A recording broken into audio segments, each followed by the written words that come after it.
Baby, it's cold outside. So today, let's whip up a comfort food treat to warm us up. Welcome to today's edition of Noshing with Nashies, where we're going to do Hungarian chicken paprikash with a Creole twist. What I have here is 8 chicken thighs that are marinating in my Creole seasoning, which I will link in the description. You can use just salt, pepper, and paprika. That's perfectly fine, and any part of the chicken that you like. We've got some flour, a couple of onions. We're going to need some garlic, some chicken stock, some pasta or some mashed potatoes, some spätzle, whatever you like to serve it over.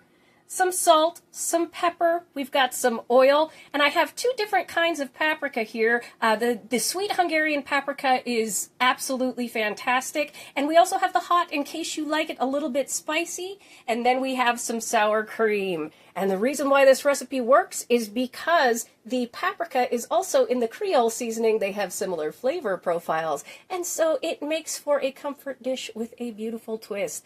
All right, let's get started by cooking up our chicken thighs.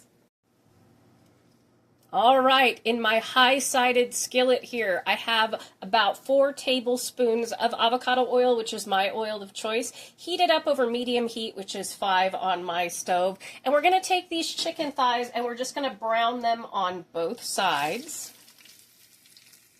And I won't make you watch it in slow motion or anything like that.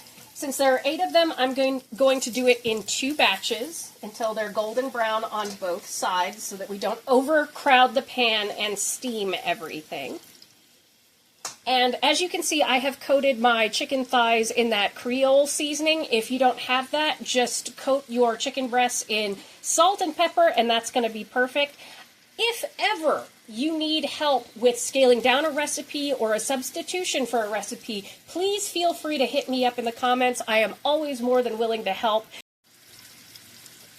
In the meantime, I am going to go chop up 4 cloves of garlic and slice up 2 onions, and then we will come back and throw those in the pan. See you in a bit.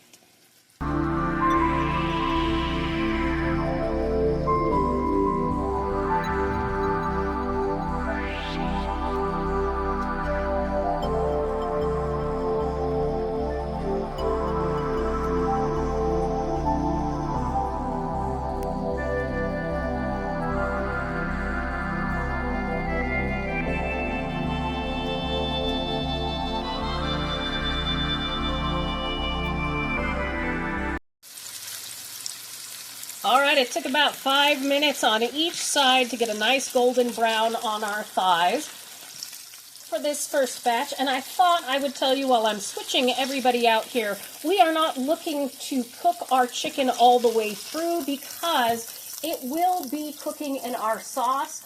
All we're looking for here is that nice golden brown sear for the flavor. It's also why I'm not worried about burning my spices, since I'm not going to be leaving this in the pan for a super duper long time. So another 10 minutes to cook these puppies up, and then we'll start on our onions and garlic.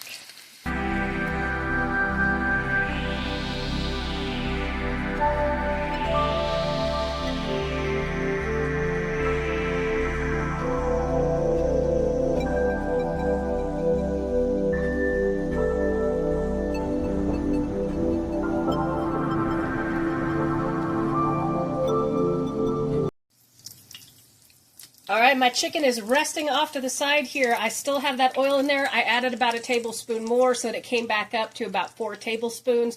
We don't want to change the oil out because this is our flavor.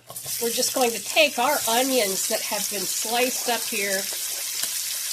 And we're going to toss them in our oil, and we're going to cook them for about 5 minutes until they are nice and soft, and then we're going to add in our garlic. You can watch it in fast motion.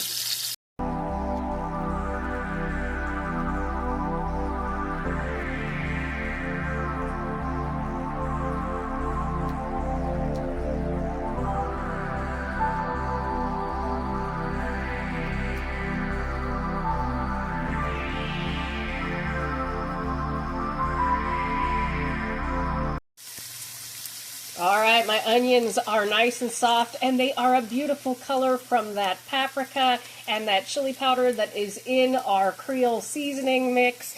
And the kitty on my spatula there looks like it's smiling with that onion. All right, we're going to come in with 4 cloves of chopped garlic, and we're just going to cook this for about a minute so that we don't burn the garlic and it gets nice and fragrant.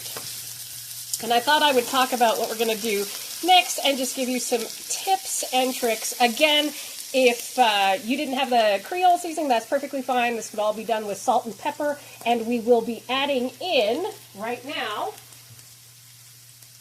1 to 2 teaspoons of our sweet paprika, which I will show you here. This is the Hungarian sweet paprika, and we're going to toast this up. So 1 to 2 teaspoons of that is what you want, and again, you can use more or less depending on what you like. That's fine. And after we get this all nice and mixed together and fragrant, we're going to do a roux with some flour. So I am going to be using 4 cups of broth, so I'm going to use 4 tablespoons of flour, which is why I had 4 tablespoons of oil. You think about it when you're making any kind of a roux, however many cups. So 1 cup of broth would be 1 tablespoon of fat and 1 tablespoon of flour to make it nice and thick. So that's the way it works. That's the ratio that has always worked for me. All right, we're going to come in now with our flour. And the reason why we do this is to make sure that all of our starch particles, our flour, never eat raw flour, are coated in that fat and start cooking so that, number 1, it gets rid of that icky flour flavor because it's not very good. And number 2, it causes them to swell, and that way they expand, and it's a beautiful chemical reaction to make sauces and gravies and soups nice and thick. All right. Let this cook for just a second while I go grab my broth. And if you want, when you are doing this, of course you can make it vegetarian by using that Vegeta is a great veggie broth. And you can use things like mushrooms or lentils or anything like that to still get that paprikash. I'm going to come in here with 4 cups of chicken stock. Give it a little stir. I'm actually going to give it a little taste test to test on salt, since I had salt in my Cajun seasoning, or my Creole seasoning, excuse me. I want to make sure I'm not getting too salty before I go and add some salt. All right, we can use a little bit of salt, so that's all good. I'm going to come in with however much pepper you want. I'm going to come in with, about 1.5 teaspoons or so. I like pepper. Ooh, that's already so good.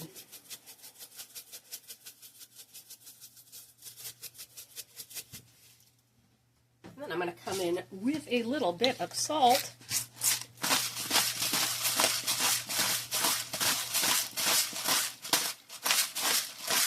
About 16 of those is about 1/2 teaspoon from my salt grinder. We're not going to add the chicken until we see how thick this is going to be. That way, if we need to thin it out, we can. And if we need to quickly make a flour slurry or a cornstarch slurry to make it a little bit thicker, we can do that as well. And this is all over medium heat.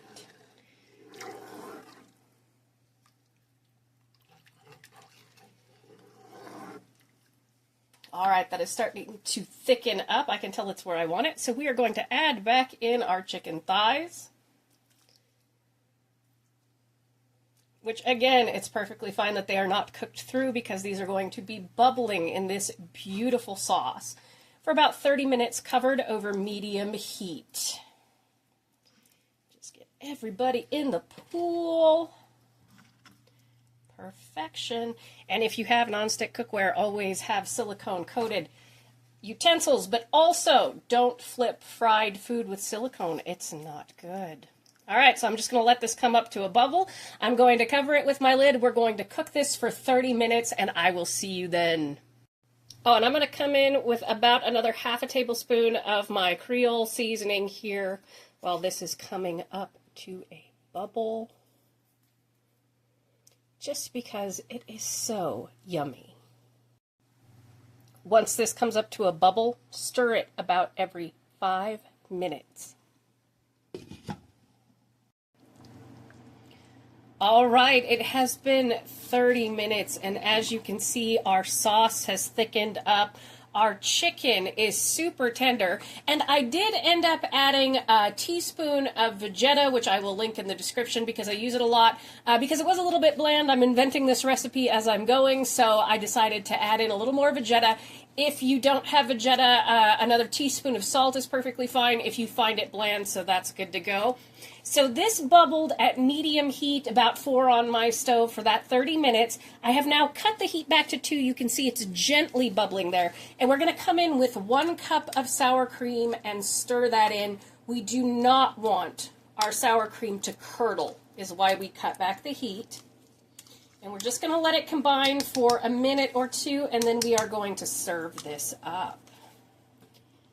Just gently. You can also temper your sour cream so that it doesn't curdle as well. But I kind of just left mine sitting on the counter for about 10 minutes so that it wasn't super refrigerator cold, but also not, go bad warm. That kind of thing. But don't be afraid to play around with flavor profiles, especially when they go together, like the Creole and the Hungarian, because of that beautiful paprika. That chili powder fits in perfectly with it, and then it's things like oregano and basil. And it gives it, because there's cayenne, it gives it just the tiniest bit of kick. So we're just going to let this gently bubble for about 3 minutes, and then I am going to serve it up over some beautiful pasta. I will see you then. And there we have it, our beautiful Hungarian chicken paprikash with a Creole twist. Thank you so much for joining me for today's edition of Noshing with Nashies. Do remember, if you come to a fork in the road, pick it up and have a nosh with Nashies. Please like, comment, share, and subscribe, and I'll see you in the next one. Bye!